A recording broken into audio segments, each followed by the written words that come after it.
ఇండియాలో బెంగుళూరుకి నేనొచ్చింది ఎయిర్‌పోర్ట్‌కి. మామూలుగా చెన్నైకి వస్తా ఉన్నాము ఎప్పుడొచ్చినా. ఈసారి బెంగుళూరుకొచ్చాము.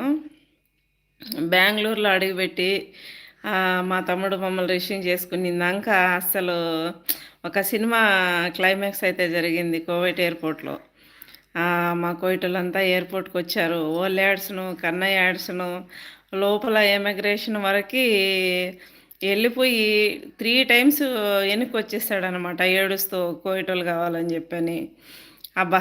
అస్సలు అది అట్లా కళ్ళల్లో ఉండిపోయిందనమాట. నాకైతే నిజంగా సరేలే బాగా వస్తాడేమోలే ఎయిర్‌పోర్ట్‌లో గదా! ఎక్కడికో పోతున్నామని అనుకున్నాను. కానీ అంతవరకు వాడికి అర్థం కాలేదు. ఆహ్, ఎయిర్‌పోర్ట్‌లో పోయిన తర్వాత అన్ని లగేజ్ అంతా ఏసేసి ఇంకా చెక్ చె చె బ్యాగులయన్నీ చెకౌట్ చేసుకొని ఇంకా ఇమ్మగ్రేషన్ కాడికయితే ఎళ్ళాము. అక్కడికెళ్ళిన తర్వాత ఆడ్నించి ఎనక్కొచ్చేసేసాడు. అసలు రాలేదు లోపలికి. 3 టైమ్ అయితే ఎనక్కొచ్చేసాడు నాన్న. ఎనక్కొచ్చేసి వోళ్ళు గావాలని ఏడుస్తాడు.